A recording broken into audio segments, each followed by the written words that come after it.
All right, Brad, and talk to us a little bit about punitive damages, about drunk drivers and or the bars who serve drunk drivers. Well, that's one of the things to remember.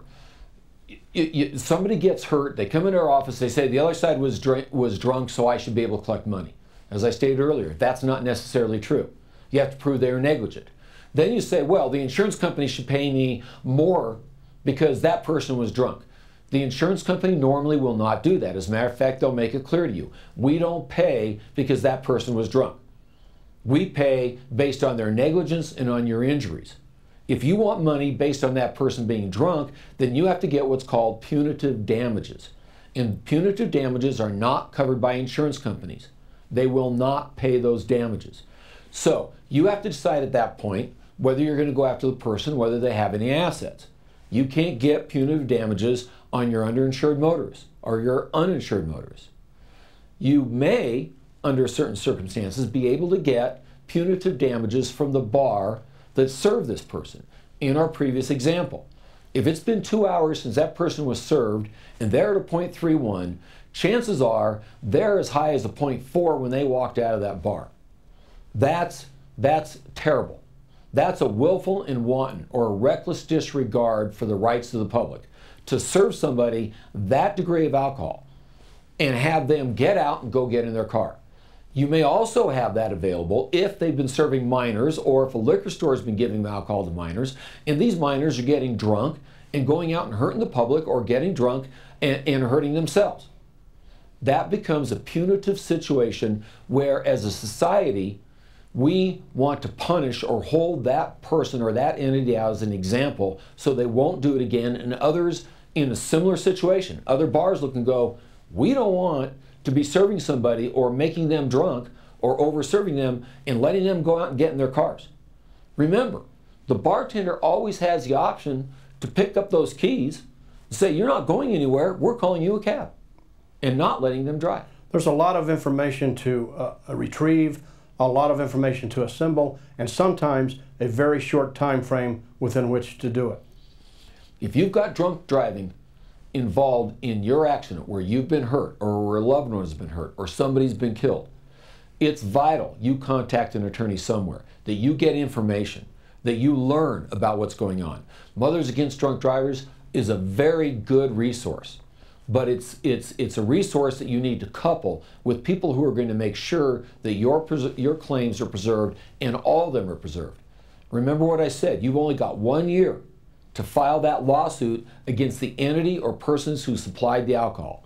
And sometimes criminal cases go on for more than a year.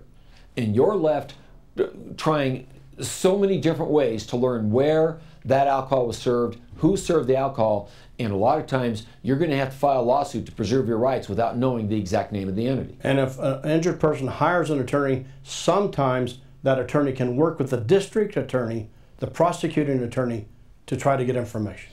Well, you've got the prosecuting attorney, you've got the defense attorney. Sometimes the defense attorney will help you, sometimes they won't.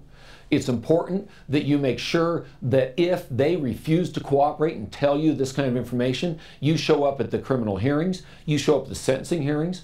So many times in sentencing hearings, the drunk driver is there with their lawyer, and the lawyer's saying, our drunk driver is so sorry. Our drunk driver would do anything to take it back. Our drunk driver will never do this again. Don't put our drunk driver in jail. Our drunk driver is doing everything they can to help the injured person.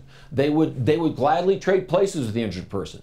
And then you stand up and say, if that's so, why won't the drunk driver give us the basic information? Now, they've already pled. They've already said they were guilty. This is sentencing. Why won't they give us the basic information of where they were driving? Are you saying where they were getting drunk? Are you saying you, representing an injured person, might go to the criminal hearing to see if you can get information? I do all the time. And you did last Friday, didn't you? I did. I went to Greeley last Friday. I go to different places and I talk to the defense attorneys.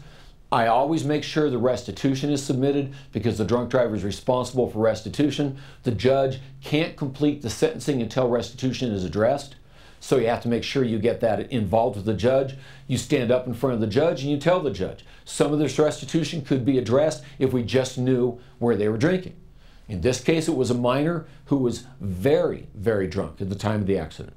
Minor won't say where he got the alcohol, nor will he say who served it. He won't explain how he got drunk, but yet He's standing in front of the judge saying, "Judge, I'm so sorry. I want to straighten out my life. I want to go to school and I want to get an education now because I dropped out of high school." Well, if he's so sorry, he'd be doing what's necessary to try to help the injured person. And you've helped a lot of injured victims just like that, haven't you? Absolutely. Yeah, it's a requirement. If you don't get involved in the criminal case, the criminal sentencing, the criminal restitution, you're not doing your job. If you don't get involved in finding out where the alcohol was served and what condition that person was when they got their last drink, you're not doing your job. That's the attorney's basic minimum requirements in his job in representing a person who's been injured by a drunk driver.